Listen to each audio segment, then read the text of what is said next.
कृष्ण कन्हैया लाल की सद्गुरु महाराज की चलो सखी श्री सुंदर मर्जिद निरखी श्री श्यामा जी जोई जोई मनोहर की श्री श्यामा जी नाम हो सुंदर साना निरखी हरि उमंग सुंदर साथ बैठे रहे परिक्रमा दीजिए भेद गीत परागारे सिंहासना जाति तुड़ाए सब सुभाषियाना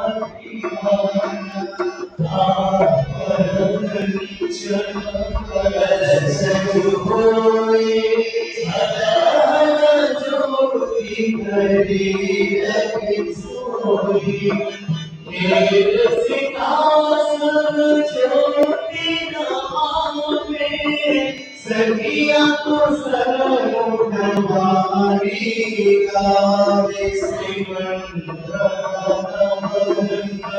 आई जी माता ले आई मेरा बजा बेटी का साथ चलवाई चलवड़िया जो बजावे आलोई कान दिया जो हिलावे सेनावाई सोनपुरा बेटी का साथ लगे तुम्हारे हरी उतरंग ये उछलंग युद्ध जावे सखिया को मेरे मसकी धमनी गावे श्री चंदन पुष्प मोहुनी धराजे सुगंध सभे माला बना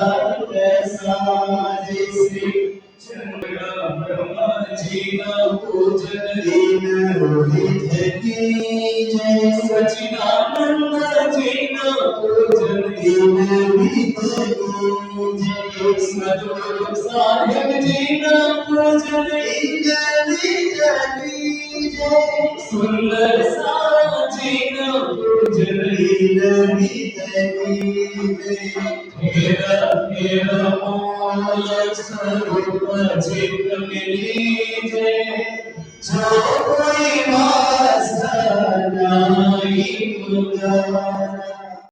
चरण थाल चौमुख दीवाना दीपक ज्योति प्रकाश श्री जिया बरदानी आदत प्रभुलासी जुगल स्वरूप सुंदर सुखदायक श्याम लाल धरि सोई मंगल रसिका वदन की शोभा निरतता मन मोहे हरे सर्व सखिया निरत करे और गावे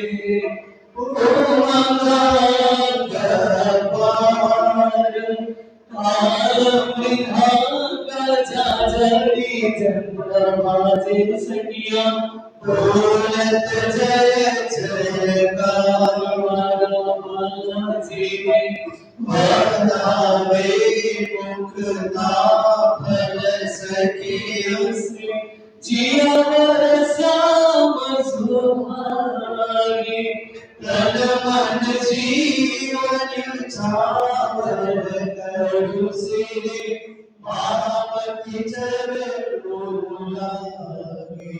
श्री जिया बना जय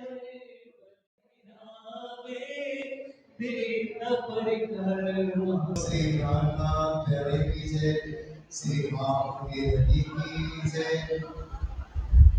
कोटि कोटि दंडवत प्रणाम करो प्रणाम, कोटि कोटि अर्जी करो हरि बिरसी सुंदर वर श्यामा जी वर श्याम। स्वरूप सुंदर संकुल शकोमल, रुदित में नाम बोले गुण समान। जिन गिरते गुरुसिया भरते हृदय किया किन्ने किरा पौल दरिया। समाज नाम जन सो चालवन कर करे जलमारे। जन्म के पाप जो जियो जिन मुखले प्रजाम बलिहारे। लाल मुख घटी नासिक तिलक नील बट्टे माए।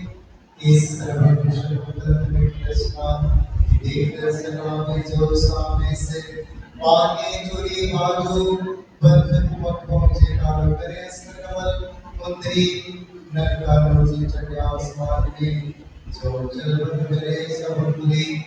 रोशनी पट पे करे प्रकाश में चरण घुसल जावे विसार माई। कहे श्री महापति मोहना हृदय को वासुदेव चतुर रस माई। विभाव मिला प्रदान के माई। ब्रह्म सृष्टि हमारे संजय अपना जीवन सखी मेरे जो बोल वतन। ब्रह्म सृष्टि लीजियो साध संग मात्र जमाने काम को कलश मानी शब्द दिन नाम को कलश को प्रदान कर जब गिनते रहे। मगज वेद करते भी वतन वचन आग कर बोल सखी वतन भले की नाम। सुमन मुद भय को निरंजन निराकार सोते सुबह बोल के सखी के लिए कंपले पाना।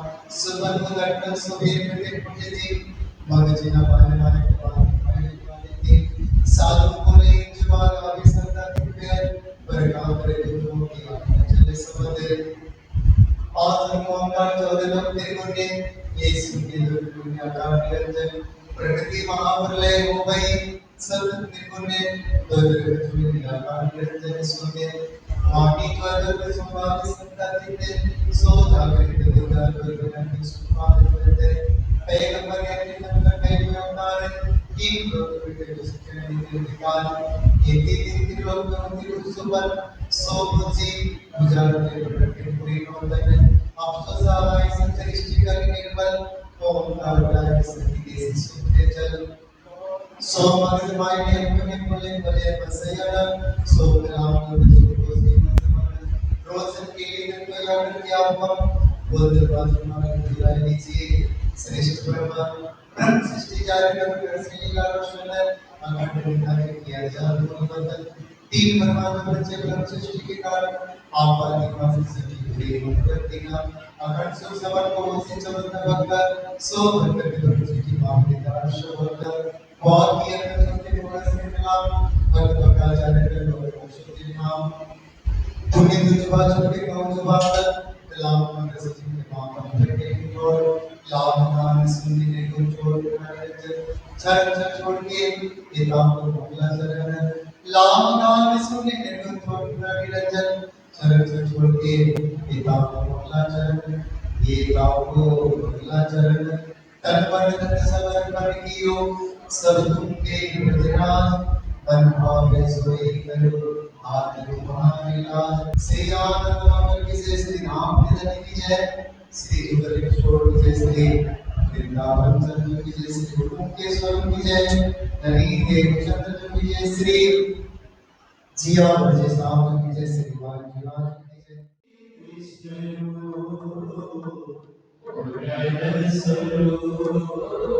श्री विष्णु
सबसे पहले सामानी आए, सबसे पहले सामानी आए, फिर तेरा साथ लगाए, फिर तेरा साथ लगाए, फिर से दिखाए तेरा जगाने का हाथ दिलाए, किसे दिखाए तेरा जगाने का हाथ दिलाए, जगाने का हाथ दिलाए, जगाने का हाथ दिलाए, भूली है नाम की जमात, जगाने का हाथ दिलाए, भूली है नाम की जमात, जगाने का हाथ दिलाए।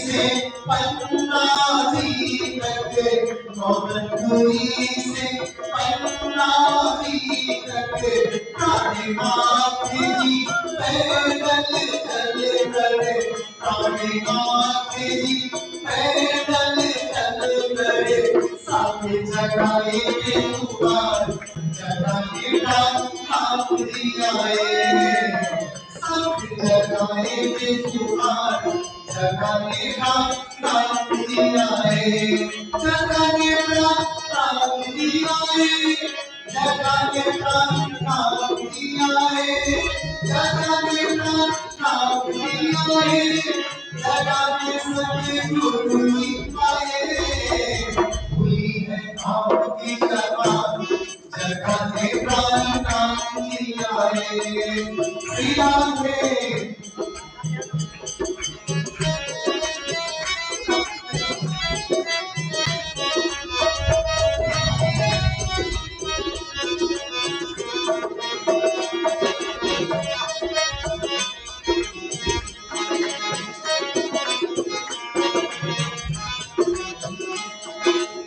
कायनात जी का एक नजारा, सतगुरु जी का एक नजारा, मूला बंगला साथी जो सारा, मूला बंगला साथी जो सारा, इंद्रावती न छोड़े हाथ, जगाने का नाम दिया है, इंद्रावती न छोड़े हाथ, जगाने का नाम दिया है, जगाने का नाम दिया है, जगाने का नाम दिया है, जगाने का नाम दिया है, जगाने का नाम दिया है, हुई है आपकी जबान, जगाने का नाम दिया है, हुई है आपकी जबान, जगाने का नाम दिया है।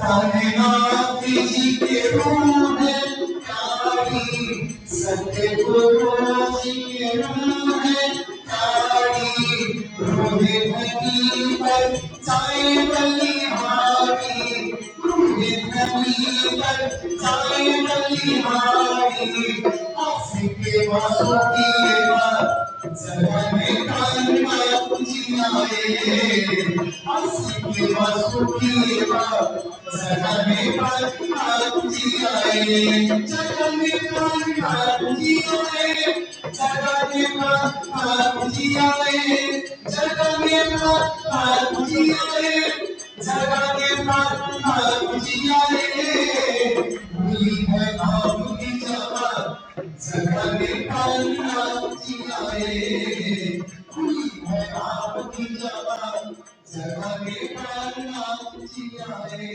जगाने सतगुरु दिया है। बोलो श्री प्राणनाथ प्यारे की जय। सतगुरु मेरा श्याम जी में अहनिश चरने रहूं, सनमंद मेरा सो में, सनमंद मेरा सो में, तात सदा सुखलाऊं, सतगुरु मेरा श्याम जी में अहनिश चरने रहूं,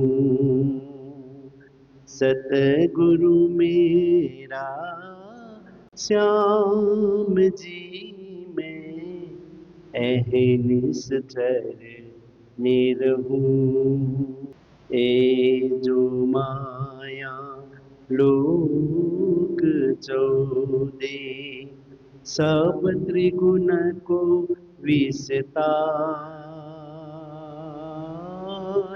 ए मोह अहम थे उपजे ए मोह अहम थे उपजे ताते छूटत नाही विकार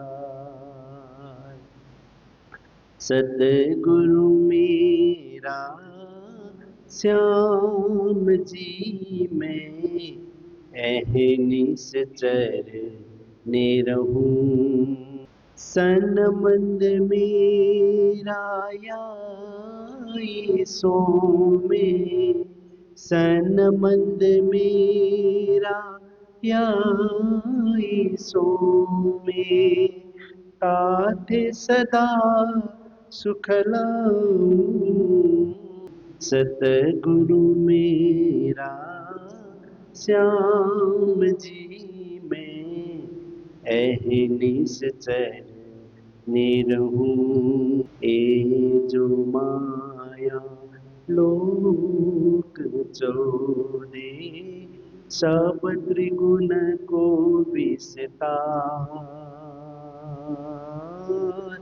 ए मोह अहम थे उपजे ए मोह अहम थे उपजे ताते छूटत नाही विकार सतगुरु मेरा श्याम जी मैं अहनिस चर निरहूं जा कारण मायार जी शास्त्र विधि करण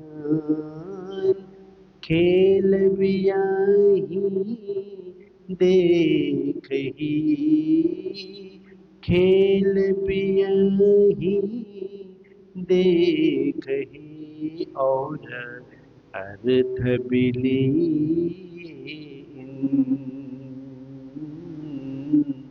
अर्थ बिली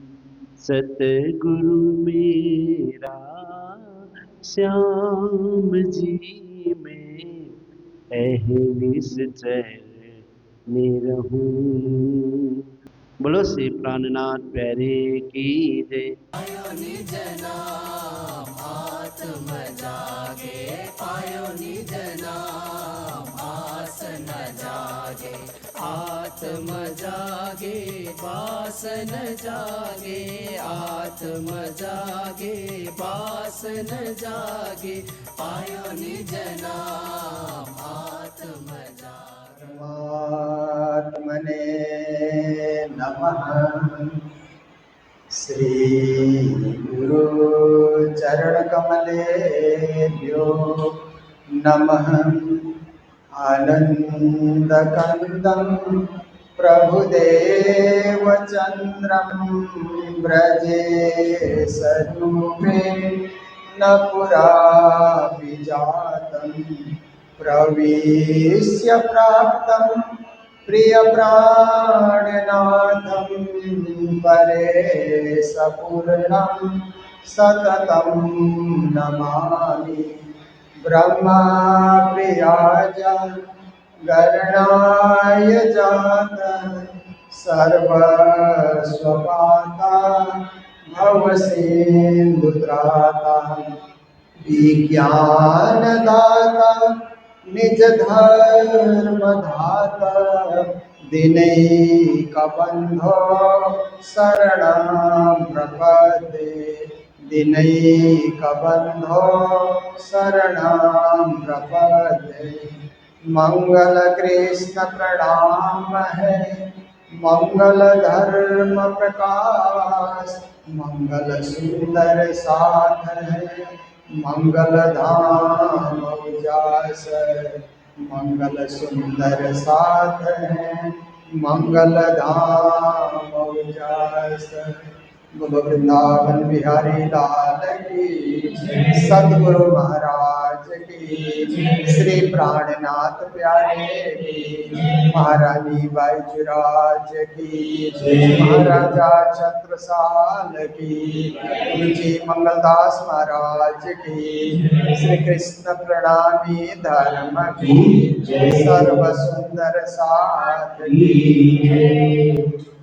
मेरे प्यारे प्राणनाथ मेरे अरज सुनो, मेरे प्यारे प्राणनाथ मेरे अरज सुनो, मेरे प्यारे प्राणनाथ मेरे अरज सुनो, मेरे प्यारे प्राणनाथ मेरे अरज सुनो, मेरे अरज सुनो, मेरी विनती सुनो, मेरी अरज सुनो, मेरी विनती सुनो, मेरे अरज सुनो जी, मेरी विनती सुनो, मेरी अरज सुनो, मेरी विनती सुनो,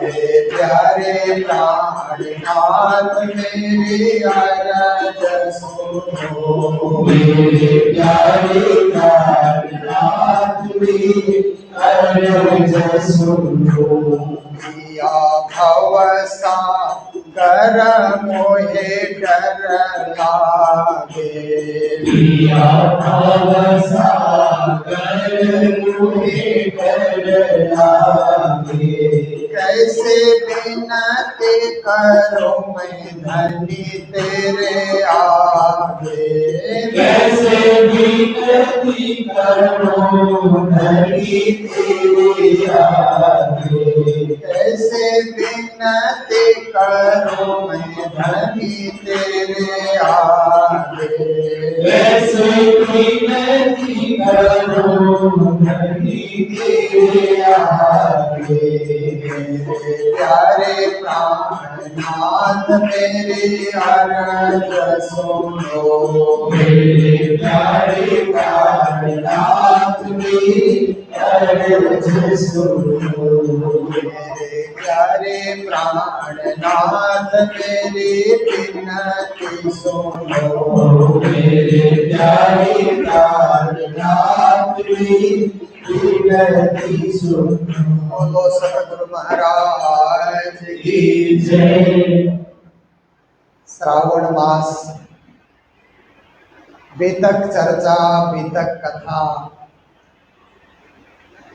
और आज छठा दिन प्रारंभ हो चुका है। आप सभी नियमित रूप से इस वेतक का आनंद ले रहे हैं और जीवन को पवित्र बनाने के लिए, पावन बनाने के लिए, धर्ममय बनाने के लिए, सेवामय बनाने के लिए सदा सदा संलग्न हो रहे हैं। तो देखिए कि हम लोगों ने परम धाम की बीतक सुनी, ब्रज की बीतक सुनी, रास की बीतक सुनी, अब जागने की बीतक सुन रहे हैं कि हमारे सदगुरु धनी श्री देवचंद्र जी महाराज कितने महान थे और उन्होंने कैसे बचपन से धर्म का मार्ग अनुसरण करके विश्व कल्याण का कार्य किया, मानव कल्याण का कार्य किया। ये सदगुरु की जीवन कथा, जीवन गाथा हम लोग सुनने जा रहे हैं। कल हम लोगों ने उनका प्राकट्य महोत्सव भी मनाया, धूमधाम से उनकी वंदना करते हुए। जब जन्मे मारवाड़ में घर अति आनंद नरनार। सदगुरु महाराज का जन्म मारवाड़ देश में, पहले राजस्थान दो देश में बटा हुआ था ना, मारवाड़ और मेवाड़। तो मारवाड़ देश का नाम होने के कारण उस देश के वासी को मारवाड़ी कहा जाता था। अब तो राजस्थान बन गया। तो अब देखिए समय समय की बात है। सदगुरु के समय में उसको मारवाड़ देश कहा जाता था, जोधपुर नरेश। और जोधपुर नरेश के जो है उसके कार्य क्षेत्र में ही, राज्य क्षेत्र में ही उमरकोट गांव आता था। वो भी मारवाड़ का ही हिस्सा था। वहीं मधुमेता रहते थे, वहीं कुंवरबाई रहती थी, वहीं श्री देवचंद्र जी महाराज का भी जन्म हुआ। इसीलिए लालदास जी महाराज बीतक में कहते, जब जन्मे मारवाड़ में घर अति आनंद, घर में आनंद ही आनंद है, कोई चीज की कमी नहीं है। पिताजी ने सब कुछ कमा रखा है। सदगुरु देवचंद्र जी महाराज को कोई कमाई नहीं करनी है, सब कुछ पिता ने पर्याप्त व्यवस्था कर रखी है। माता जी भी भक्ति में लगी हुई है, सेवा में लगी हुई है, और इकलौते पुत्र हैं। तो इकलौते पुत्र को कितना प्यार मिलता होगा आप देखिए। क्योंकि जिस घर में 3-4 बेटे हैं तो प्यार बढ़ जाता है ना, एक में, दूसरे में, तीसरे में, चौथे में। पर एक ही है तो जो कुछ प्यार है, जो कुछ इसमें है, जो कुछ भी उनको देना है, सब कुछ उसी को तो सौंपते हैं। श्री देवचंद्र जी महाराज साक्षात श्यामा स्वरूप है। कल आपने सुना कि मूर्ति को दूध पिलाया, बाल मुकुंद को, प्रेतों को मोक्ष दिया। पर अब उन्होंने सोचा कि ये चमत्कार दिखाने से धर्म का प्रचार नहीं होगा। लोग भागे भागे चमत्कार देखने आएंगे और अपने जीवन में भी कुछ चमत्कार होने की सोच लेकर के लौटेंगे। चमत्कार से थोड़ी देर आपको सुख मिलेगा, पर आत्मा का कल्याण नहीं होगा, मोक्ष की प्राप्ति नहीं होगी, परम धाम की प्राप्ति नहीं होगी। उसकी प्राप्ति के लिए तो भक्ति करनी होगी, समर्पित होकर के अनन्य परा प्रेम लक्षणा भक्ति का आश्रय ग्रहण करना होगा। इसलिए देवचंद्र जी महाराज ने सोचा कि अब मैं भक्ति के प्रचार प्रसार के लिए स्वयं उदाहरण बन करके भक्ति करूंगा। तो उन्होंने क्या है कि घर में तो पूजा पाठ है ही, पर घर के पूजा से ज्यादा आनंद मंदिर की पूजा में आता है। क्योंकि कभी कभी क्या है कि भाई लोग माता बहनों को कहते हैं, घर में पूजा करो ना, सुबह सुबह मंदिर क्यों जाती हो मंगल आरती में। क्योंकि हमारे सिलीगुड़ी में 15-20 माताएं हैं, मंगल आरती में आ जाती है। तो कभी कभी घर के लोग बोलेंगे यहाँ भी तो पूजा है, इतने जल्दी बरसात में और ठंडी में मंदिर क्यों जाते हो। पर मंदिर के मंगल आरती का आनंद घर से अधिक होता है। मंदिर में जाने से ऐसे लगता है कि हम राज्य के बिल्कुल पास आ गए, उनके करीब आ गए। एक कदम आगे बढ़ेंगे तो मूल मिला में प्रवेश करेंगे, ऐसा अनुभव होता है। जब सुख को निधान, जय सुख को निधान, मंगल आरती सुख को निधान, इसका गायन होता है। श्री देवचंद्र जी महाराज भी फिर घर के पास में मंदिर में जाने लगे। तो लई लोटा घर से चले, दंत धावन के काज, शुद्ध आकार करके फिरे, आवे न मन में लाज।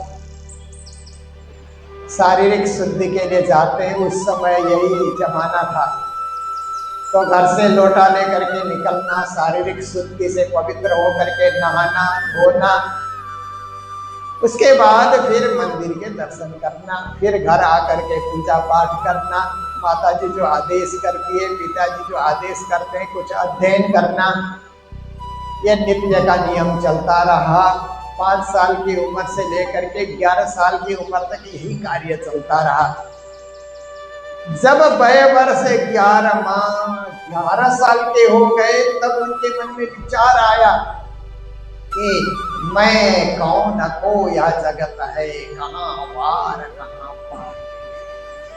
मन में विचार आया कि मैं कौन, मेरी आत्मा कहाँ से आई, आत्मा के मालिक परमात्मा कहाँ है, इसकी खोज तो होनी चाहिए।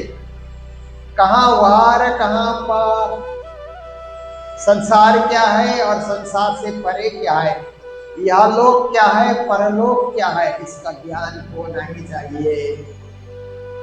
तो उन्होंने विचार किया कि ये ज्ञान मुझे देगा तो कौन देगा, विचार करने लगे। तो माता पिता तो देखते हैं कि ये तो हमारे पुत्र तो 11 साल की उम्र में ही चिंतनशील हो गए, सोच करते हैं, विचार करते हैं, ध्यान मग्न हो जाते हैं, पूजा पाठ में इनका मन लगता है। कभी कभी मंदिर दर्शन करके आते हैं तो देर तक क्यों मंदिर जाते हैं देवचंद्र जी महाराज। तो मंदिर में जाकर के क्या करते हैं कि साष्टांग दंडवत प्रणाम करते हैं। वो क्या है, साष्टांग दंडवत प्रणाम का अर्थ होता है उरसा शिरसा दृष्टया मनसा वचसा तथा कराभ्याम पदाभ्याम जानुभ्याम प्रणामो साष्टांग उच्यते। कहते हैं साष्टांग प्रणाम उसको कहा जाता है कि जब मंदिर के आगे आकर के आप लेटते हैं ना प्रणाम करने के लिए, तो उस समय आपकी छाती धरती पे टिकी हो, मंदिर के फर्श पे। तो इतना ही नहीं, 8 अंग से धरती का स्पर्श होना चाहिए। 108 अंग जो प्रणाम किया जाता है उसी को साष्टांग प्रणाम कहा जाता है। तो छाती से धरती का स्पर्श हो, सिर से भी धरती का स्पर्श हो, सिर भी नीचे रखें, जमीन में रखें, आंख से भी धरती का स्पर्श हो, दृष्टया का ना। फिर कहते हैं कि कान से भी, कभी कभी लोग प्रणाम करते हैं तो ऐसे भी करते हैं ना, क्योंकि उससे भी धरती का हम अच्छी बात सुने। कान से स्पर्श करने का आता है कि बात भी हम अच्छी सुने, आंख से भी अच्छा अच्छा हम देखें, है ना, विचार भी हम अच्छा रखें। तो उसके बाद वचन से भी जब झुके ना तो मुख से भी उच्चारण करें, प्रणाम श्रीराज जी, प्रणाम गुरु जी, प्रणाम सदगुरु जी। जहाँ प्रणाम कर रहे हैं ना, जोर से करने की जरूरत नहीं, पर हृदय से मन से बोले, थोड़े शब्द का उच्चारण हो जाए। हाथ से भी धरती का स्पर्श हो, पाँव से भी धरती का स्पर्श हो, और घुटन से भी। ये 8 अंग हो गए। इन 8 अंग से जमीन का स्पर्श करते हुए जो प्रणाम होता है उसको 108 अंग प्रणाम कहा जाता है। ऐसे ही प्रणाम श्री देवचंद्र जी महाराज करते हैं। फिर प्रणाम करने के बाद मंदिर की परिक्रमा की जाती है, यह नियम होता है।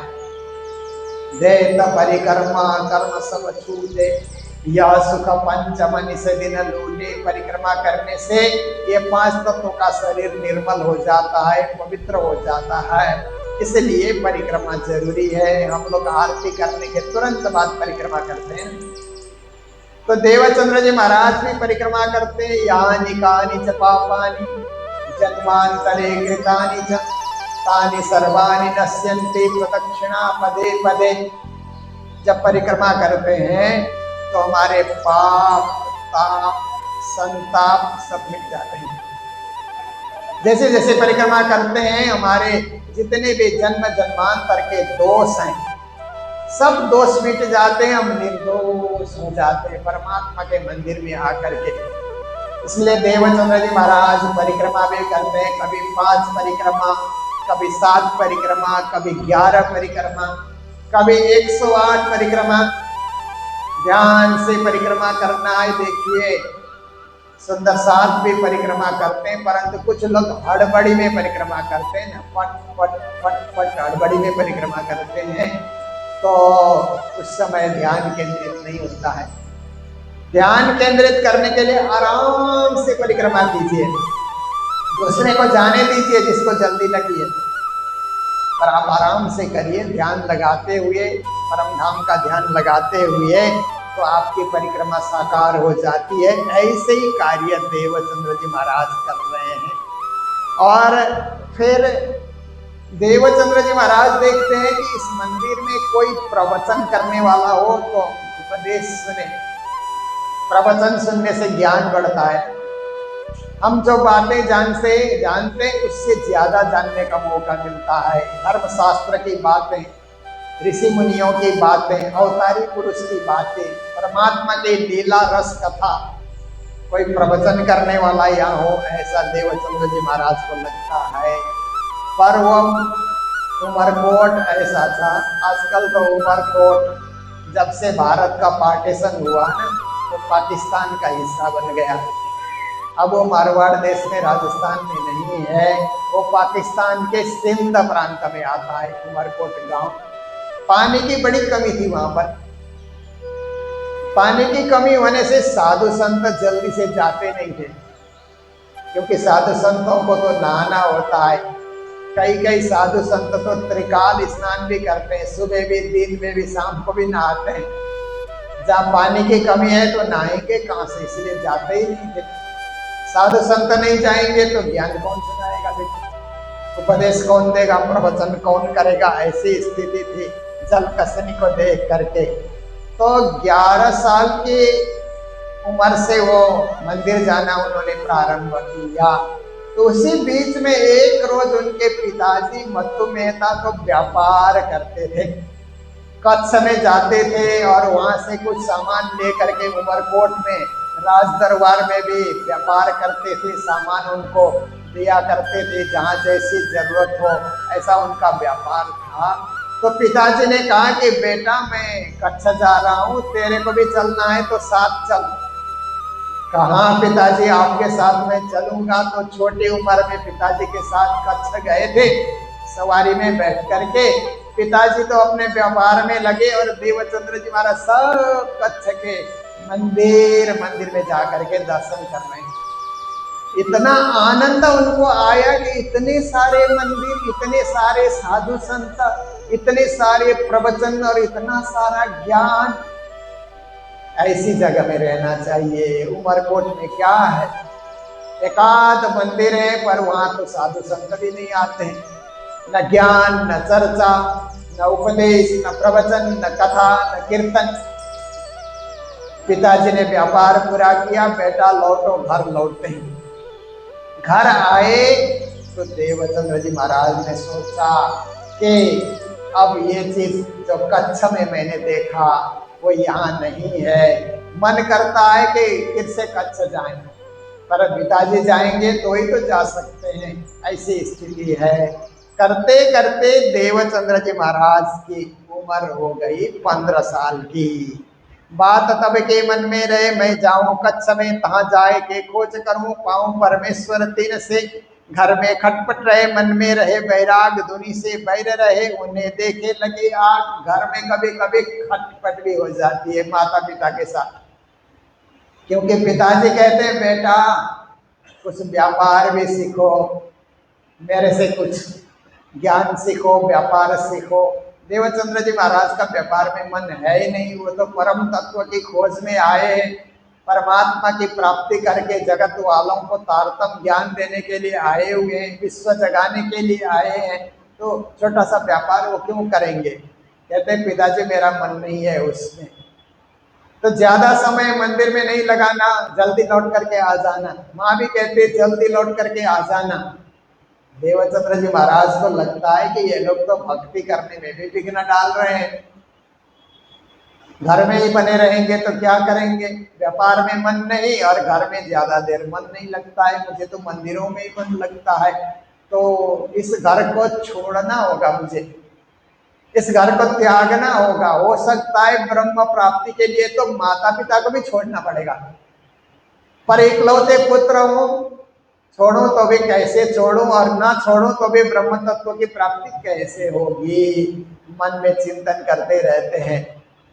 तो उन्होंने मंदिर में जाकर के पुजारी जी ने आरती उतारी, भोग व्यंजन चढ़ाया, चंदन चढ़ाया, फूल चढ़ाया, नैवेद्य चढ़ाया, अक्षत चढ़ाया, सब कुछ पुजारी जी ने किया। पूजा पूरी हुई तो देवचंद्र जी महाराज को लगा कि इनसे पूछें कितने साल पूजा करने के बाद परमात्मा के साक्षात दर्शन होते हैं। तो देवचंद्र जी महाराज ने उस समय फिर पुजारी जी से पूछा कि पुजारी जी कहिए कितने साल तक पूजा करने के बाद परमात्मा के साक्षात दर्शन होते हैं। तो पुजारी जी ने इधर विचार किया ना उधर विचार किया, फट से बोल दिया कम से कम 25 साल तक जीवन में पूजा करनी होगी, तभी परमात्मा के साक्षात दर्शन होंगे। तो देवचंद्र जी महाराज को लगा मैं 15 साल का था, हो गया 25 साल और लगा रहूंगा तो 40 साल की उम्र में परमात्मा के मैं साक्षात दर्शन करूंगा। ये बात मन में बैठ गई। फिर एक प्रश्न उनके मन में आया कि पुजारी जी आप तो बड़े वृद्ध लगते हैं, कब से आप पूजा कर रहे हैं? काम खानदानी पुजारी है, हमारे पिता भी पुजारी थे, दादा भी पुजारी थे, मेरा बेटा भी पुजारी बनेगा, पोता भी पुजारी बनेगा, खानदानी हम पुजारी हैं। इसलिए अब कितने साल से पूजा कर रहे हैं क्या बताएं, बचपन से ही पूजा कर रहे हैं, पूजा करते करते बुढ़े हो गए। तो देवचंद्र जी महाराज ने कहा फिर कहिए आपने कितने बार दर्शन किए? तो पुजारी जी का सिर झुक गया, उसमें शर्मिंदा हो गए। कहने लगे बेटा हम लोग जो पूजा करते हैं ना वो गुजारे के लिए करते हैं, क्योंकि हमारा और कोई धंधा नहीं है, पूजा करो घर चलाओ, यही हमारा धंधा है। परमात्मा के दर्शनों के लिए हम पूजा नहीं करते हैं, बस हम पेट पालने के लिए पूजा करते हैं। पर बेटा पूजा करते करते मैं इस उम्र में पहुंच चुका हूँ, इसलिए पक्का विश्वास के साथ मैं कहता हूँ कि कोई भक्त अपने दिली इच्छा से 25 साल तक लगा रहेगा साधना के मार्ग में तो परमात्मा के साक्षात दर्शन कर सकता है। ये बात पक्की है, तुम गांठ बांध करके रख लो कि अगर तुम्हारी ऐसी इच्छा है तो 25 साल में तुम्हारी इच्छा पूरी हो जाएगी। बोलो कृष्ण कन्हैया लाल की। देवचंद्र जी महाराज को लगा पुजारी जी सत्य बोलते हैं, भले उन्होंने दर्शन न किया हो परंतु बात पक्की बता रहे हैं। तो मैं सच्चे दिल से अब 25 साल तक पूजा पाठ जप ध्यान सुमिरन इसमें लगा रहूंगा और 40 साल की उम्र में साक्षात दर्शन करके रहूंगा। ये मन में उन्होंने पूरा विश्वास कर लिया। करते करते उनकी उम्र हो गई 17 साल की। तो उन्होंने देखा कि आज से मंदिर से आओ तो पिताजी बोलते हैं इतना समय लगा करके आए, माँ भी बोलती है तुम बहुत देर से आते हो, जल्दी आया करो, हम नाश्ता बनाते हैं भोजन बनाते हैं, तुम खाने के टाइम में नहीं आते हो, मंदिर में जाकर के बड़ा समय लगाते हो, रोज घर में बात होती है। तो देवचंद्र जी महाराज ने सोचा कि अब मुझे घर छोड़ना ही होगा, क्योंकि माता पिता तो इस तरह से अब बीच में टोकते रहेंगे, घर में ये क्लेश चलता रहेगा। इससे अच्छा है बिना माता पिता को बताए कोई मौका देख करके मैं घर छोड़ करके निकल जाऊं, कच्छ चला जाऊं और वहां जा करके परमात्मा की खोज करूं, धर्मशास्त्र का अध्ययन करूं, साधु संत की संगत करूं। ये मन में विचार आने लगा और उन्होंने पता किया तो उमरकोट के राजा का पुत्र राजकुमार की शादी कच्छ के राजकुमारी के साथ तय हो गई थी।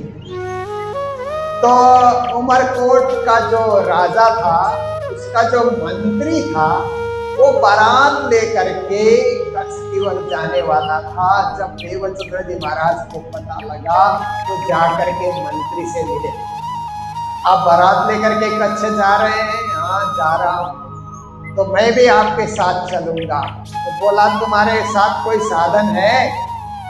घोड़ा है, ऊंट है, कुछ सवारी है?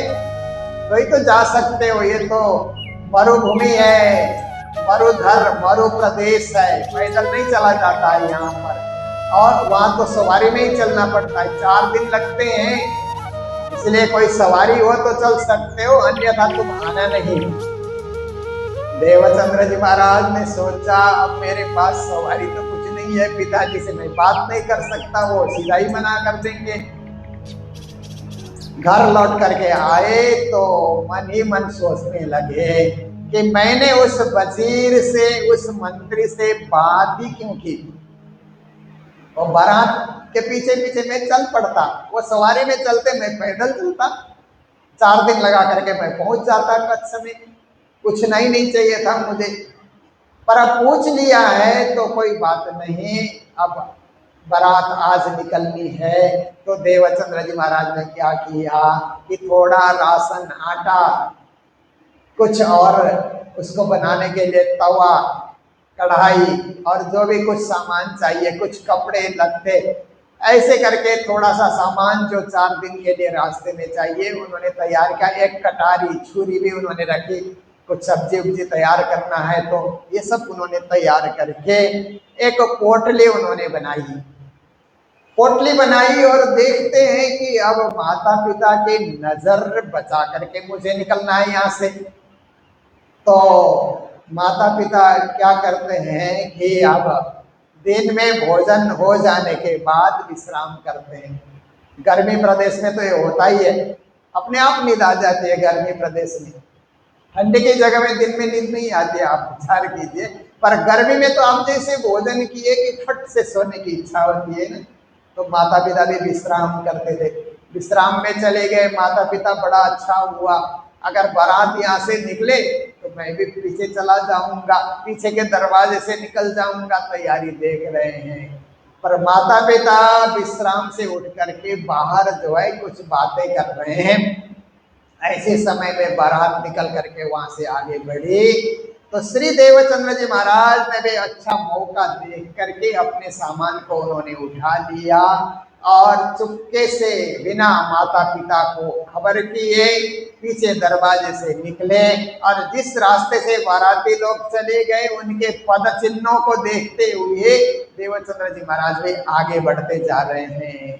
तो फिर आगे बढ़े तो कमर बांधते बांधते कछु ढील हो गई। इतना श्री लालदास जी महाराज बीतककार लिखते हैं कि कमर में सामान बांधते बांधते कुछ देरी हो गई तो बाराती लोग काफी आगे निकल चुके थे। देवचंद्र जी महाराज पीछे पीछे चल रहे हैं, अकेले चल रहे हैं, न जाने आगे पीछे है कौन जागा सरहद। लगता है कि अब तो अंधेरा भी छा रहा है, कहाँ पहुंचे वो लोग, कैसे मैं जाऊं, अकेला हूं, कोई मेरे पास उजाला भी नहीं है, आगे बढ़ना है, निकल रहा हूं तो चलना ही है। यूं करते चले जाते इस तरह देवचंद्र जी महाराज जा रहे हैं। एक अंधेरा छा गया, बाराती लोग कहाँ पहुंचे, ऊंट कहाँ पहुंचे, घोड़े कहाँ पहुंचे, कुछ पता ही नहीं लग रहा है। उनके पाँव के निशान भी नहीं दिखलाई दे रहे हैं क्योंकि वहाँ हवा चलती है तो पाँव के निशान वहीं मिट जाते हैं। कभी कभी तो ऐसे बमंडर भी आते हैं बीच में कि जोर से हवा चलती है तो इधर से धूल उड़ करके इधर पहाड़ खड़ा हो जाता है, उधर पहाड़ से धूल उड़ करके उधर जा रही है। ऐसी स्थिति है। देवचंद्र जी महाराज अब कहाँ जाएं, कैसे जाएं, किधर पांव आगे बढ़ाएं, पूर्व है कि पश्चिम है कि उत्तर है कि दक्षिण है कि दिशाओं की भी कोई शुद्धि नहीं रही। चले जा रहे हैं, यात्रा उन्होंने नहीं रोकी, आगे बढ़ते जा रहे हैं। तो जाते जाते उन्होंने सुना था, बचपन में पिताजी के साथ भी आए थे, औरों से भी सुना था कि अकेले यात्रा करने से कोई चोर डाकू लोग भी मिल जाते हैं, सारा सामान भी छीन लेते हैं, कभी कभी तो मार भी देते हैं। तो उनको लगा मैं तो अकेले ही जा रहा हूँ, थोड़ा सामान भी है, खर्च भी मेरे साथ है, रास्ते के लिए खर्च भी लिया है, वो भी है, सामान भी है, अकेले जा रहा हूँ, कोई बदमाश तो नहीं मिलेगा, ये विचार कर ही रहे थे। और चल रहे हैं तो उनके पेट में दर्द भी शुरू हो गया, पेट दुख रहा है, परेशान भी हो रहे हैं, यात्रा चल रही है, फिर भी आगे बढ़ते जा रहे हैं। तो यूं करते चले जाते एक शख्स दिया दीदार, ये चोर को मारेगा नहीं बचने का ठौर। एक आदमी दूर से आता हुआ देवचंद्र जी महाराज को लगा कोई आ रहा है और देखा कि हो सकता है कोई चोर हो, बदमाश हो, मुझे मारने के लिए आ रहा हो, फिर भी आ रहा है सामने से तो मुझे भागना नहीं है, मैं स्थिर होकर के रहूंगा, कौन है क्या करता है। तो धीरे धीरे धीरे करके वो व्यक्ति भी बिल्कुल करीब आ गया। करीब आने के बाद फिर श्री देवचंद्र जी महाराज के तो पेट में भी दर्द उठा हुआ है। तो उसने क्या किया कि एक पिछोरी जमीन में बिछा करके उसने कहा लेट जाओ यहाँ। देवचंद्र जी महाराज ने देखा कि अब तो ये तो हिष्ट पुष्ट है और मुंह में दाढ़ी है, हाथ में वो बरछी है, ये सब लेकर के आया हुआ है। तो श्री देवचंद्र जी महाराज कुछ बोले नहीं, मुंह मुदा दासत से कुछ मन में भय भी हुआ, बोलने की क्षमता भी नहीं रही। तो उस पिछोरी में देवचंद्र जी महाराज लेट जाते हैं। तो लेटते समय ऐसा लगा कि तब जाना मुझे मारेगा, उसने कहे सुकन्ना, बिछावे पिछोरी सुआवे, तब कांपने लगा मन्ना। पिछोरी में सोए हुए मन कांप रहा है। तो उस व्यक्ति ने क्या किया कि धीरे से अपना पांव उठाया और देवचंद्र जी महाराज के जंघा पे पांव रखा और दबाव दिया। दबाव देने के बाद पांव निकालते हुए कहता है कि तुम्हारे पेट में जो दर्द उठा था वो अभी है कि दर्द चल ही रहा है, कि दर्द हट गया। तो श्री देवचंद्र जी महाराज ने धीरे से कहा दर्द तो अभी है। दूसरी ओर जंघा पे खड़ा हो गया, दबाव दिया, फिर देने के बाद फिर पांव हटा करके करता है अब कैसा लग रहा है। तो श्री देवचंद्र जी महाराज ने देखा शरीर तो एकदम हल्का हो गया है, कोई दर्द नहीं है पेट में। तो उन्होंने कहा मेरा दर्द मिट गया है। तो इतना होने के बाद फिर उसने कहा चलो उठो। वो पिछोरी देवचंद्र जी महाराज के कमर में बांध दिया और देवचंद्र जी महाराज की पोटली उसने खुद उठाया, चलो मेरे साथ। तो देवचंद्र जी महाराज को लगा कि इसने मारा तो नहीं मुझे, बंदी खाने रख के करावे गुलाम। अब ऐसा लगता है कि इसके घर में नौकर चाकर की कमी होगी, नहीं मिल गया इसको, तो बंदी मुझे बनाएगा और अपना घर का काम कराएगा, ऐसा देवचंद्र जी महाराज को लग रहा है। फिर उसने कहा चलो साथ में।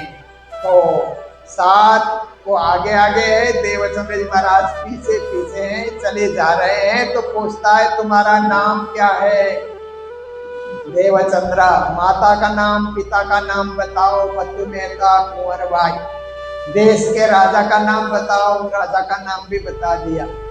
तो ऐसे अकेले घर से क्यों निकले? परम तत्व की खोज में निकला हुआ हूँ, परमात्मा की खोज में निकला हुआ हूँ। अच्छा, तो अकेले निकले नहीं, मंत्री के साथ, बारात के साथ मैं निकला हूं, पर वो कहाँ पहुंचे मुझे पता ही नहीं लग रहा है, उनके पद चिन्ह भी नहीं दिखलाई दे रहे हैं। तो कहता है ठीक है चलो चलो। ऐसे करके सारी रात उसके साथ देवचंद्र जी महाराज चलते गए। लौकिक केवल सांसारिक बातें ही वो पूछ रहा है और कुछ नहीं पूछ रहा है। ऐसा करते करते श्री देवचंद्र जी महाराज और उसने पूरी रात यात्रा की। जब प्रातः काल होने का समय आया तो वो आदमी कहता है कि देखो, जिन बारात के लोगों के पीछे पीछे तुम निकले थे ना, वो सामने देखो डेरा डंडा बांध रहे हैं। अब दिन भर वो विश्राम करेंगे, क्योंकि दिन भर धूप होती थी तो चला नहीं जाता था, इसलिए दिन भर टेंट में रहते थे, डेरा डंडा लगा करके भोजन बनाते थे, खाते पीते थे, फिर शाम के बेला में निकल करके रात भर चलते थे। ऐसी 4 रात की यात्रा होती थी उमरकोट से कच्छ आने की। तो उसने कहा कि देखो वो लोग डेरा डंडा बांध रहे हैं। तो श्री देवचंद्र जी महाराज से वो पिछोरी उसने ले ली वापिस और देवचंद्र जी महाराज की पोटली उनको वापिस कर दिया। कहता है देखो देखो, तुम पहचान रहे हो ना, वही लोग है ना, मंत्री वही है ना, बारात के लोग वही है ना, देखो अच्छी तरह। देवचंद्र जी महाराज उनकी ओर ध्यान दे करके देखने लगे तो इधर वो अंतर ध्यान हो गया। बोलो कृष्ण कन्हैया लाल की। श्री देवचंद्र जी महाराज को लगा हो, मैं जिसकी खोज में निकला वो सिपाही के वेश में मुझे मिल मिला। मैंने उसको नहीं पहचाना, उसने मेरी पूरी सहायता की और यहाँ तक लेकर के आया, परंतु मैं उसको पहचान नहीं कर सका। न जाने किस वेश में बाबा मिलते हैं भगवान, क्या पता किस वेश में परमात्मा मिल जाते हो, कुछ पता नहीं चलता। इसलिए कहा जाता है कि हर एक का हम आदर करें। न जाने किस वेश में परमात्मा आया है, साधु के रूप में, संत के रूप में, भिखारी के रूप में, या किसी भी रूप में परमात्मा आए हैं। हमने किसी का अपमान कर दिया तो हो सकता है परमात्मा का अपमान हो जाए। इसलिए बड़े होश के साथ दुनिया में चलना है, सबका आदर करते हुए, सबका सम्मान करते हुए, सभी के साथ अच्छा व्यवहार करते हुए हमें आगे बढ़ना है। देवचंद्र जी महाराज को लगा कि मैं उसी को पकड़ लेता, पर उसने अपना परिचय नहीं दिया, केवल लौकिक बातें मेरे से करता रहा। मन में पश्चाताप भी हुआ। अब पछताने से कोई फल मिलने वाला नहीं है, वो तो अंतर्ध्यान हो गया मुझे ठिकाने पहुंचा करके। इसलिए चल करके बारात के लोगों से जा करके मिले, उन्होंने मंत्री से मिलाया तो मंत्री कहता है, अरे तुम चले आए, कैसे चले आए? मैं तो हवा की तरह उड़ करके चल करके आया, पहुंच गया। कोई सवारी नहीं तुम्हारे पास? नहीं नहीं, मैं तो पैदल चल करके आया हूँ और पैदल ही मैं आगे बढ़ूंगा।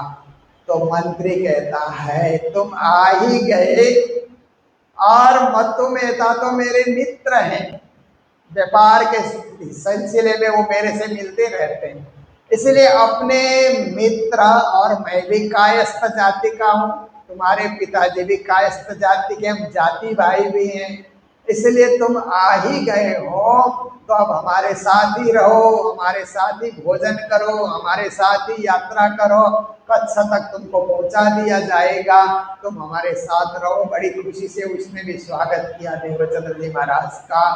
पर देवचंद्र जी महाराज ने कहा, मंत्री जी आपके साथ रहेंगे, आपके साथ यात्रा करेंगे, पर भोजन आपके साथ नहीं करेंगे।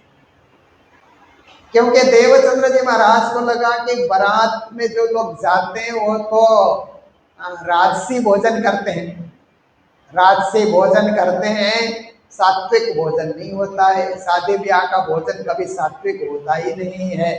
तो देवचंद्र जी महाराज को लगा कि मेरा तो नियम है कि भोजन बना करके परमात्मा को भोग लगाना, फिर बाद में प्रसाद पाना, मेरा नियम भंग हो जाएगा। और घर से भी कुछ सामान लेकर के आए हुए हैं, सीधा सामान लेकर के आए हैं। तो उन्होंने कहा, मंत्री जी हम घर से सीधा सामान लाए, उसी से भोजन बनाएंगे, आप मुझे कोई भी सामग्री मत दीजिए। कहता ये कैसे होगा, हमारा सामान तो लेना ही पड़ेगा, भले तुम अपने नियम से भोग लगाओ, बनाओ, कुछ भी करो, पर सामान हमारा ही लिया जाएगा, ऐसे नहीं चलेगा।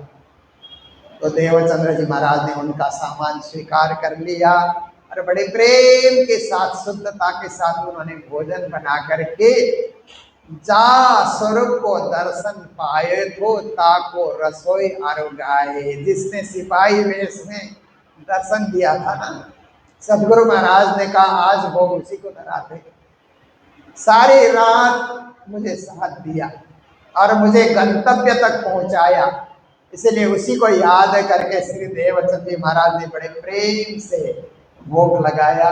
और भोग लगाने के बाद फिर विश्राम करते हैं, सभी लोग विश्राम कर रहे हैं, विश्राम करते हैं। और इतना हो जाने के बाद फिर मंत्री पूछता है कि इस ऊंट में कितने सवार हो? 4 हैं। तो ये देवचंद्र जी 5 में सवार हैं, एक ऊंट में 5 जने बैठ जाना और इनको भी साथ लेकर के चलना है। तो सवारी की भी व्यवस्था हो गई श्री देवचंद्र जी महाराज के लिए। ऐसे करते करते 4 दिन 4 रात की यात्रा हुई तो कच्छ में जाकर के पहुंचे वो लोग। कन्हैया लाल की। इन बाद श्री देवचंद्र जी आए, पहुंचे कच्छ में, गए लोग अपने ठौर, आप लगे खोजने।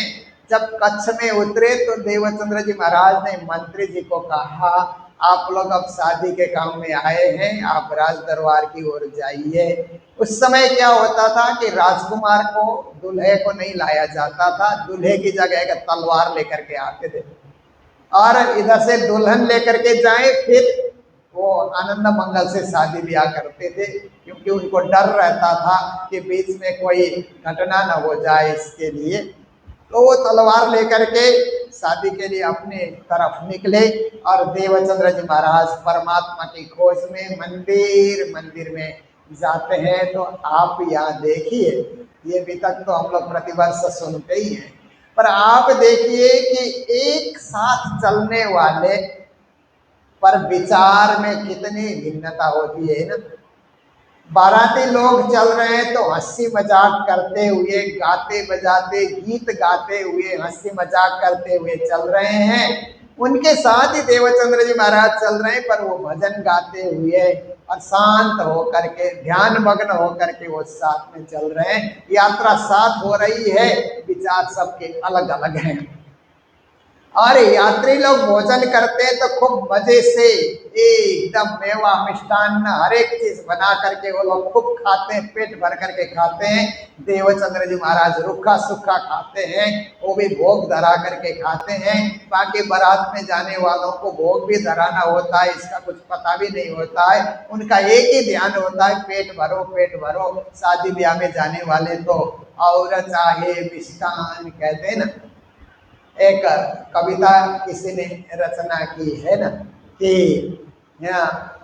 माता चाहे धनवान हो, पिता चाहे कीर्तिवान, पुत्री सुंदर वर चाहे और चाहे मिष्टान। बोलते हैं पिता सोचता है कि मेरा जो दामाद हो वो कीर्ति वाला हो, माता सोचती है कि धनवान हो, पुत्री सोचती है कि सुंदर हो। बाकी बाराती लोग कहते हैं खूब खाने को बढ़िया से मिल जाए, और हमको क्या मिलना है। देखिए, तो ऐसे बाराती लोग तो खाने पीने में मस्त हैं, और देवचंद्र जी महाराज पूजा पाठ करके, भोग धरा करके, प्रेम से परमात्मा को याद करके फिर प्रसाद ग्रहण करते हैं। और इनका उद्देश्य केवल शादी में जाना और शादी संपन्न करना। देवचंद्र जी महाराज का उद्देश्य है परमात्मा की खोज करना। जब तक परमात्मा नहीं मिलेंगे तब तक लौटना नहीं।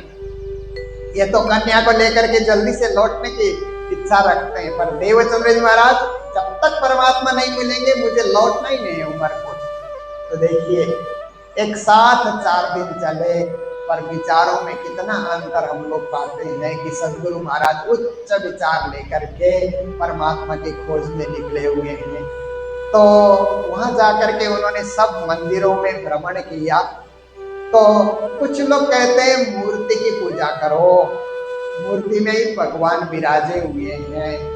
कुछ लोग कहते हैं नहीं, परमात्मा मूर्ति में नहीं है, निराकार का ध्यान करो। ब्रह्म तो निराकार स्वरूप है। न काष्ठे विद्यते देवो न पाषाणे न मृत्युषा भावे ही विद्यते देवो तस्मात् भावई कारणात्। परमात्मा तो भावना में होते हैं, मूर्ति पूजा की कोई जरूरत नहीं है, ऐसे भी कुछ लोग बोलते हैं और ध्यान लगाए बैठे हैं निराकार का। कुछ लोग प्रेम से मूर्ति की पूजा कर रहे हैं। उत्तम मानसी पूजा, ग्रंथ पूजा, मध्यमा अधमा कल्पिता पूजा, बाह्य कित्वा धमा धमा आदि आदि श्लोकों का पाठ करते हुए कोई मानसिक पूजा कर रहा है, कोई मूर्ति पूजा कर रहा है, कोई ग्रंथ की पूजा कर रहा है। ग्रंथ का वेद पाठ किए जा रहे हैं, भागवत पाठ किए जा रहे हैं। मंदिर में तरह तरह के भक्त लोग वहाँ पर, साधक लोग वहाँ पर बैठे हुए हैं। श्री देवचंद्र जी महाराज सब जगह दर्शन करते हुए आगे बढ़ रहे हैं। तो एक जगह सन्यासियों का झुंड उनको मिला, भक्ति किए जा रहे हैं, सन्यासी लोग भी सत्संग किए जा रहे हैं। वहाँ देवचंद्र जी महाराज जाकर के पहुंचे तो उन्होंने कहा कि सन्यासी बनो तो मोक्ष मिलेगा, ऐसा करके उन्होंने कहा। इसीलिए हमारा नाम मंत्र जो है वो नाम मंत्र स्वीकार करना पड़ेगा। बिना संन्यास मंत्र के हम तुम्हें इस आश्रम में ठहरने नहीं देंगे। पहले तो संन्यास ग्रहण करना ही होगा। तो देवचंद्र जी महाराज ने कहा संन्यास ग्रहण करने से क्या होगा? परमात्मा के प्रत्यक्ष दर्शन होंगे, मोक्ष की प्राप्ति होगी। तो ऐसा कहा तो देवचंद्र जी महाराज ने विश्वास करके एक सन्यासी का मंत्र ग्रहण कर लिया। थोड़े दिन बैठ करके जाप किया परंतु मन नहीं माना, मन उससे संतुष्ट नहीं हुआ कि जिस चीज की मैं खोज कर रहा हूं वो इस मंत्र में या इस सन्यासी के पास वो चीज नहीं है। फिर और आगे बढ़े तो यम नियम आसन प्राणायाम प्रत्याहार धारणा ध्यान समाधि अष्टांग योग सिखाने वाले लोग मिले। अष्टांग योग करो, समाधि योग करो, परमात्मा के दर्शन हो जाएंगे। कुछ आगे बढ़े तो श्रवण कीर्तन स्मरण पाद सेवन अर्चना बंदनम दास्य सख्य आत्मनिवेदन नवधा भक्ति करो, भगवान विष्णु के साक्षात दर्शन होंगे। कुछ कहते भगवान शंकर के साक्षात दर्शन होंगे, आदि आदि।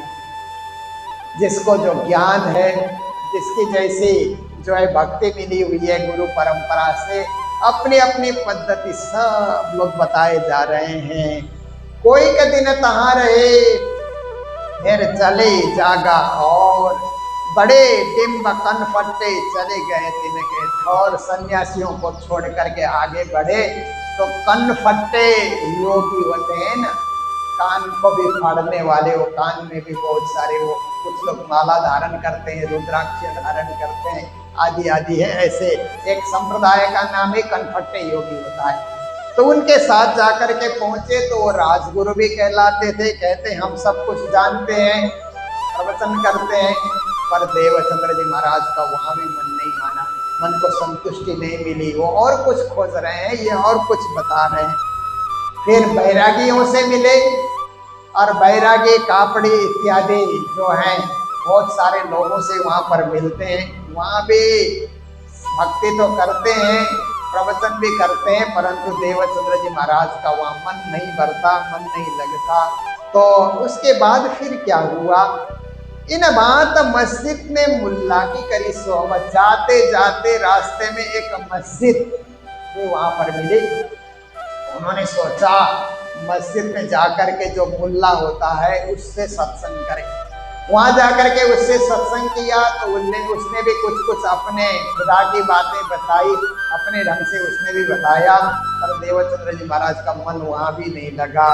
फिर उसके बाद 4 साल व्यतीत हो गए। आज कल परसों करते हुए इस मंदिर से उस मंदिर, उस मंदिर से उस मंदिर, इस तरह से अनेक मतांतरों में खोज किए जा रहे हैं और परिभ्रमण किए जा रहे हैं, पैदल चल रहे हैं, पर मन कहीं मानता नहीं। 4 साल बीत गए तो 4 साल में माता पिता की अवस्था क्या हुई होगी, आप विचार कीजिए। कोई खोज नहीं, खबर नहीं, पता नहीं, कुछ नहीं। पिताजी तो हर साल हरिदास जी के पास आते हैं, यहाँ तो आए नहीं। तो सारा कच्छ परिभ्रमण करने के बाद देवचंद्र जी महाराज भोज नाम के शहर में पहले पिताजी के साथ आए थे। तो गुरु हरिदास जी वहाँ पर रहते थे। उनका ध्यान आया कि शायद मैं जिस चीज की खोजी कर रहा हूँ गुरु हरिदास जी मुझे प्रदान करेंगे। अब मुझे सबको छोड़ करके उन्हीं के चरणों में जाना चाहिए, वो मेरे पिता के भी गुरु हैं। ऐसा विचार आया तो फिरते भोज नगर आए तिन शहर में, कहाँ हरिदास जी रहे भाई सोमत तिन से हरिदास जी से मुलाकात हो गई। मुलाकात होने के बाद हरिदास जी कहने लगे, अहो देवचंद्र, 4 साल हो गए घर छोड़े हुए, कहाँ भटक रहे थे? तुम्हारे पिताजी हर साल यहाँ पूछने आते हैं। पिताजी को खबर किया कहाँ घूम रहे हो, माता को खबर किया तुम्हारी माँ तो रो रही है और ऐसे तुम भटक रहे हो। तो देवचंद्र जी महाराज ने कहा, गुरुदेव मैंने किसी को भी खबर नहीं किया है, मैं तो परम तत्व की खोज में हूँ। जब तक परमात्मा नहीं मिलेंगे मुझे किसी को खबर करना ही नहीं है। पिताजी ने कहा मेरे पास, हरिदास जी ने कहा मेरे पास आए हो ना, तुम्हारी इच्छा पूरी होगी, पर पहले तुम माता पिता को चिट्ठी देखो कि हम सकुशल गुरु हरिदास जी के पास आ गए हैं, क्योंकि तुम्हारी माता को सांत्वना देना चाहिए। तो देवचंद्र जी महाराज ने गुरु आज्ञा शिरोधार्य करके एक चिट्ठी लिखी और जो चलने वाले यात्री थे उनको चिट्ठी पकड़ा दिया गया। उसके बाद उमरकोट में जब चिट्ठी आकर के पहुंची और मत्तू मेहता ने चिट्ठी खोल करके देखा तो गदगद हो गए। कुंवर भाई को चिट्ठी दिखाते हुए कहते हैं, देखो कुंवर भाई, मैंने कहा था ना गुरु हरिदास जी के पास पढ़ रहे हैं, अध्ययन कर रहे हैं, आज चिट्ठी भी आ गई। उनको बुलाने के लिए जाते हैं, अब पढ़ाई पूरी हो गई होगी, मैं वापस लेकर के आता हूँ। पिताजी चल करके आए, मनाया उन्होंने बहुत अपने पुत्र को, परंतु देवचंद्र जी कहने लगे, पिताजी जब तक मुझे दर्शन नहीं होंगे मैं वापस जाने वाला नहीं हूँ, क्योंकि वहां मेरा मन नहीं लगेगा। मैं जिस चीज की खोज कर रहा हूँ वो ऊपरकोट में नहीं है, इसलिए मुझे क्षमा कर दीजिए, मुझे यहीं रहने दीजिए। हरिदास जी भी कहने लगे, मत्तू मेहता मुश्किल से तो पकड़ में आए हैं, ज्यादा तुम कुछ जोर लगाओगे ना तो यहाँ से भी भाग जाएंगे, तो और 4 साल घूमना पड़ेगा, कहीं मिले ना मिले क्या पता।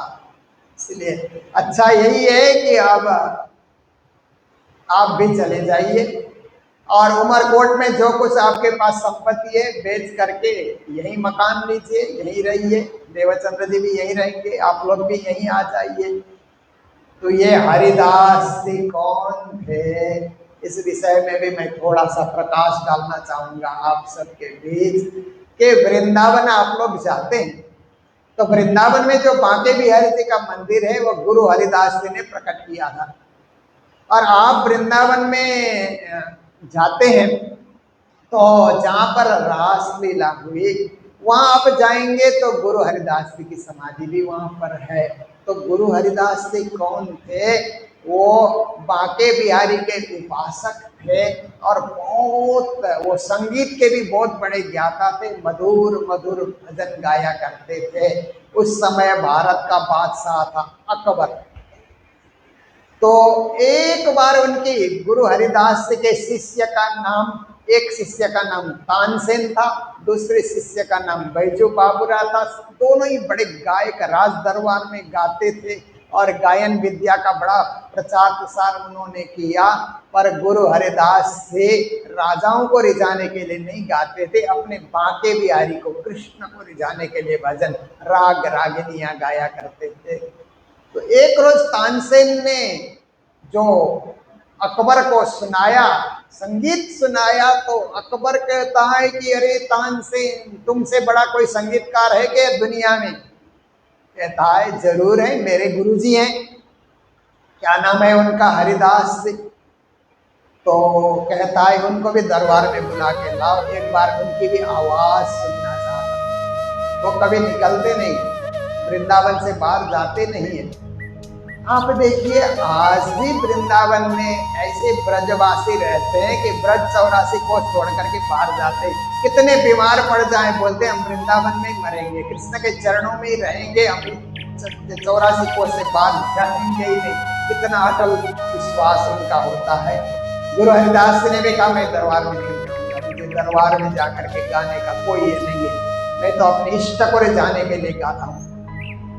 तो अकबर छुप करके आया और शाम की बेला में गुरु हरिदास से कल्याण राग में बिहारी जी को रिझाने के लिए भजन गा रहे थे, गौरी गा रहे थे, शिव पूजा गा रहे थे। छुप करके बादशाह ने सुना, अकबर ने सुना। तो हरिदास जी को बाद में पता लगा। तो हरिदास जी ने क्या किया, एक यवन ने आकर के कल्याण राग को सुना, जो राग मैंने अपने कृष्ण को रिझाने के लिए तैयार किया था, उस राग को एक यवन ने सुन लिया। इसलिए आज से इस राग का नाम यवन कल्याण होगा।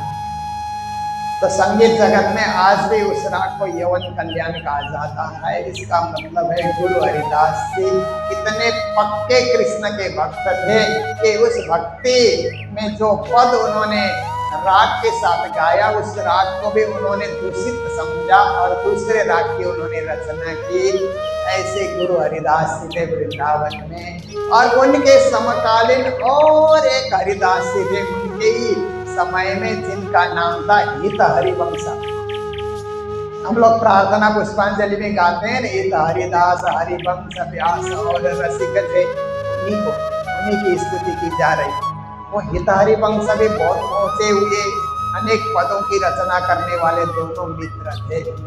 और जिस हरिदास से देवचंद्र जी महाराज मिले हैं, इनका नाम भी हरिदास जी था।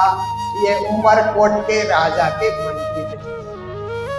तो राजा ने दिल्ली दरबार में टैक्स भरने के लिए इनको भेजा था। दिल्ली गए, टैक्स वसूल किया बादशाह को। उतना होने के बाद ये वृंदावन चले गए। तो 12 साल वृंदावन में रह करके उन दो हरिदास गुरुओं की इन्होंने बड़ी प्रेम से सेवा की। सेवा करने के बाद फिर जो हरिदास जी हैं वो प्रसन्न हो गए। हितहरि वंश से उन्होंने राधा पल्लवी संप्रदाय का मंत्र ग्रहण किया। और इतना होने के बाद बांके बिहारी के वस्त्र लेकर के ये फिर उमरकोट चले गए। उमरकोट में गए तो उमरकोट का राजा बोलता है कि मंत्री जी, आप तो 12 साल लगा करके आए, आप जैसा कोई मंत्री मुझे नहीं मिला। इतने आप ईमानदार मंत्री हैं कि मुझे अब तक ऐसा ईमानदार मंत्री नहीं मिला, इसलिए फिर से आप मंत्री बन जाइए।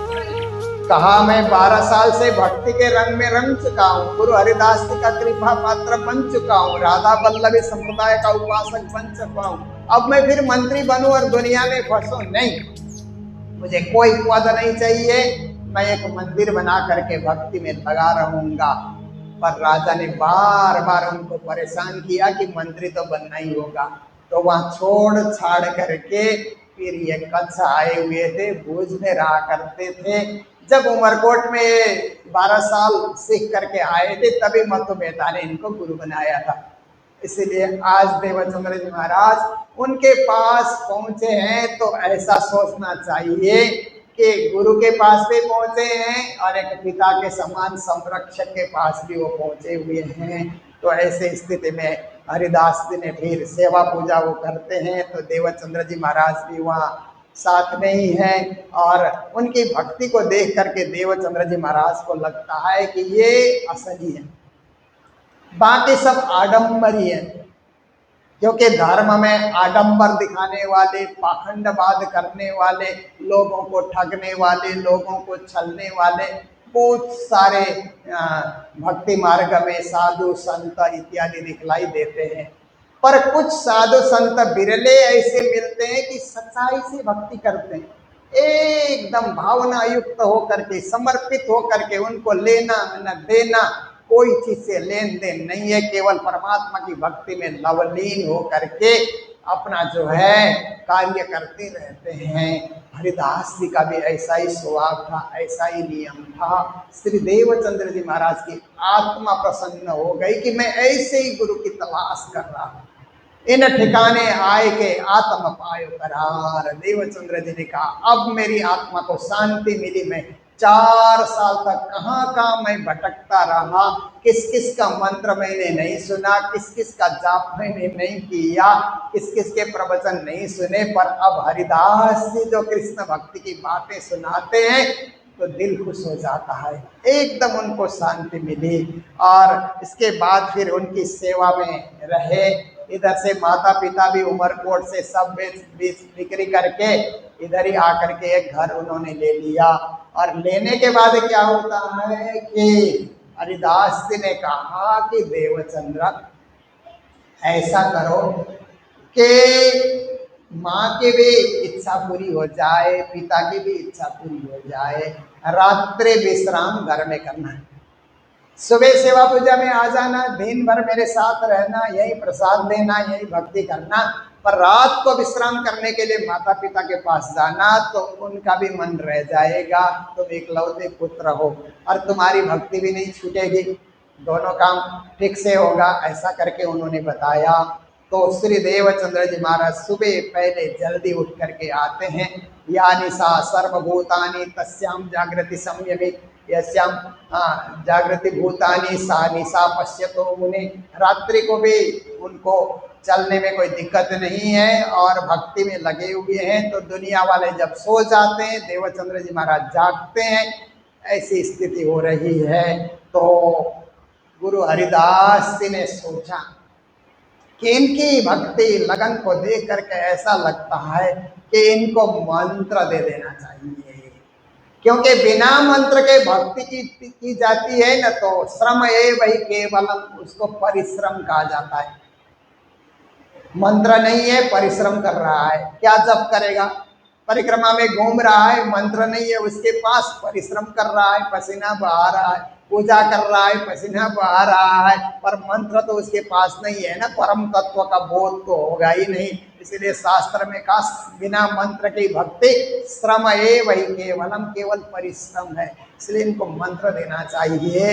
तो उन्होंने फिर मंत्र देने का विचार किया एक तरफ अपने दिल में, और पिताजी ने मन ही मन सोचा कि इनकी शादी करा देनी चाहिए, क्योंकि अब उम्र भी शादी की हो गई, तो एक अच्छी कन्या देख करके इनकी शादी करा देंगे तो हो सकता है देवचंद्र जी फिर मोह के बंधन में बंध जाएं। क्योंकि पिता चाहते थे कि इकलौता पुत्र है तो मेरी सेवा करे, माँ की सेवा करे, कौन सेवा करेगा हमारी, कोई तो है ही नहीं, इनके ही भरोसे बुढ़ापा गुजारना है, तो घर में बहू आएगी तो हमारी देखभाल अच्छी से होगी। ये पिताजी की सोच भी अपनी जगह ठीक ही है। और गुरु हरिदास जी सोचते हैं कि बिना मंत्र के ये पूजा पाठ हमारे पास कर रहे हैं, तो इनको मंत्र दिया जाएगा तो इनका जो है कार्य भी सिद्ध हो जाएगा, इनकी भक्ति भी सिद्ध हो जाएगी, ऐसा सोच रहे हैं। ऐसी स्थिति में हैं, पर हरिदास जी जो कृष्ण कथा सुनाते हैं, कृष्ण भक्ति की बातें सुनाते हैं, कृष्ण लीलाओं का चित्रण जब सुनाते हैं, और हरिदास जी जब पूजा पाठ करते हैं तो गर्मी के दिनों में ठंडे ठंडे वस्त्र धराते हैं परमात्मा की पूजा में, भोग व्यंजन भी गर्मी के दिनों में ठंडा ठंडा भोग व्यंजन ऋतु माफक, और फिर ठंडी के ऋतु में गरम गरम भोग व्यंजन धराते हैं, वस्त्र भी गरम गरम धराते हैं, तो लगता है कि इनके दिल में सच्चाई है। वास्तव में भक्ति इसी को कहा जाता है कि अपने को जो जरूरत होती है ऐसा सोचें कि परमात्मा को भी वही चीज की जरूरत है। ये भावना की बात है। भावे ही विद्यते देवो तस्मात् भावे कारणात्, भावना में ही परमात्मा विद्यमान है। तो श्री देवचंद्र जी महाराज तैयार गदगद हैं, प्रेम मग्न हैं। तो गुरु हरिदास जी ने कहा कि अब तुम्हें मंत्र दिया जाएगा, बिना मंत्र की सिद्धि नहीं होती है। ऐसा करके गुरुदेव ने जब कहा तो देवचंद्र जी महाराज भी तत्परता दिखाते हैं। पर आज का हमारा समय यही पूरा होने आता है, क्योंकि हमारा 5 बजे तक का समय निश्चित है। तो ये प्रसंग कल रखेंगे हम कि कैसे देवचंद्र जी महाराज को मंत्र दिया जाता है और उसी दिन शादी भी हो जाती है ना। पिता भी अब लगे हुए हैं और गुरु भी लगे हुए हैं। ये बड़ा रोचक प्रसंग है और इसको थोड़ा समय लगता है आप सबके बीच रखने के लिए। और इसके बाद फिर हरिदास जी बाल मुकुंद की पूजा देना चाहते हैं, तो फिर बाल मुकुंद गायब होकर के बांके बिहारी के वस्त्र मिलते हैं। फिर वस्त्र की पूजा करते करते फिर ब्रजमंडल के दर्शन होते हैं, तो घूंघरी का प्रसाद भी मिलता है। तो कल प्रसाद में घूंघरी भी तैयार किया जाएगा, और कैसे तैयार होता है सो तो आप लोग जानते ही हैं। तो ये प्रसंगवश जो बीतक में जो प्रसाद का वर्णन आता है वो हम लोग भी तैयार करेंगे, तो हमारी भावना भी बीतक से जुड़ी रहेगी। तो इन्हीं शब्दों के साथ आज के प्रसंग को हम विराम दे रहे हैं। तो आज के दिन जिन लोगों ने भोग व्यंजन के लिए, राज्य के भोग के लिए सेवाएं दी है, उन सब का नाम मैं लेना चाहूँगा। श्री राधे श्याम जी जो हमारे पुराने सुंदर साथ हैं यहाँ के सदस्य, उन्होंने भी भोग के लिए सेवाएं दी है। और सुशीला देवी जी जो दार्जिलिंग वाली है, जो यहीं रहती है, उन्होंने भी सेवा हमें प्रदान की है। उन सबको मंगल बधाई। और अहमदाबाद से ऑनलाइन श्रोता हैं भूमिका जी, जो पुरुषोत्तम दास साहा जो हमारे ट्रस्टी थे गुरुजी मिशन ट्रस्ट के, उनके नाम से भी उन्होंने सेवा हमें भेजा है। और जीतू जी मथुरा रहते हैं, हमारे ऑनलाइन श्रोता हैं, नीरू खुराना माता के पुत्र हैं, उन्होंने भी देवचंद्र जी के प्राकट्य के अवसर पर ये सेवाएं भेजी है, उनको भी बहुत बहुत बधाई। और आज ही के दिन श्याम बसनेत जी जो काली जोड़ा से आए थे, उन्होंने भंडारे की सेवा की। उनके 50 साल के जन्म उत्सव के अवसर पर उनको भी मंगल बधाई देते हैं। और हैदराबाद निवासी हेमंत और माया जी के सुपुत्र नमन की ओर से उनके जन्मदिन के उपलक्ष्य में सेवाएं हमें प्राप्त हुई है। और कालिम्पोंग के लिए भी उन्होंने बच्चों की पढ़ाई और भी भंडारे के लिए उन्होंने सेवा प्रदान की, उनको मंगल बधाई। और आज के दिन विशेष करके हमारे यहाँ श्री कृष्ण प्रणामी मंदिर के हमारे एक सदस्य जो दिन रात मंदिर को समय देते हैं, श्री ललित जी और सुशीला जी, उनकी शादी के 34 साल पूर्ण होने का आज दिन है, वर्षगांठ है। तो युगल दंपति खड़े हो जाएं तो सब लोग दर्शन भी करेंगे। तो देखिए अब सुशीला जी जहाँ भी है कृपया यहाँ जाएं। तो ये दिन रात मंदिर का ध्यान भी रखते हैं, आए गए सुंदर साथ की सेवा, मंदिर में भंडारा ठीक से बन रहा नहीं, अभी भोग व्यंजन भी बन रहा है तो ठीक से हो रहा है कि नहीं, सारी चीज का ध्यान रखते हैं। और हम साधु संत गुरुजन आए, हम लोगों का भी ध्यान रखते हैं।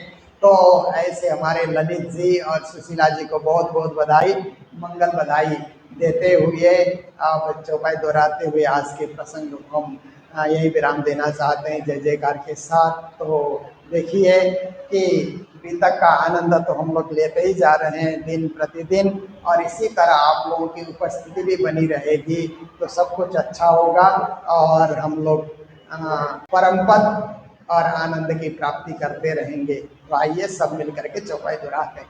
बोलो सतगुरु महाराज की जय, श्री प्राणनाथ प्यारे की जय, सर्व सुंदर साथ की जय, श्री देवचंद्र जी माया के, श्री देवचंद्र जी माया के, क्यों ये नजक न जाए इनको वहाँ गमे नहीं, बड़ो दुख पहुँचाए, बड़ो दुख पहुँचाए। बोलो श्री प्राणनाथ प्यारे की जय, श्री धाम के धनी की जय, प्रणाम। जय श्री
Thank you.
सखी मन मोहन सुनी मोरे जिया हरसाए हो सुनी मोरे जिया हरसाए तोरण बंधन बांधे घन तोरण बंधन बांधे घन मोतिया चौक पुराए हो मोतिया चौक पुराए प्रेम बाणाले दारू पिया जी को प्रेम बाणाले दारू भरी जी को सखिया सहित आए हो सखिया सहित आए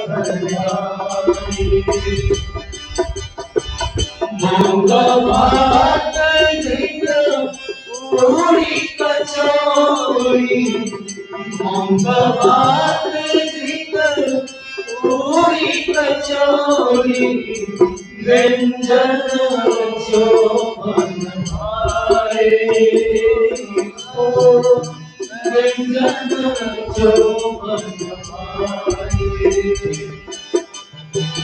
जीवत रसिक जो बरस पावत जीवत राजसा मझि सुख पावत जीवत पूर्णा ब्रह्म सुख पावत जीवत सचिता ब्रह्म सुख पावत जीवत सतगुरु साहिब सुख पावत जीवत पांचों रूप सुख पावत जीवत सुंदर साथ सुख पावत श्री जमुना चलवाए हो श्री जमुना चलवाए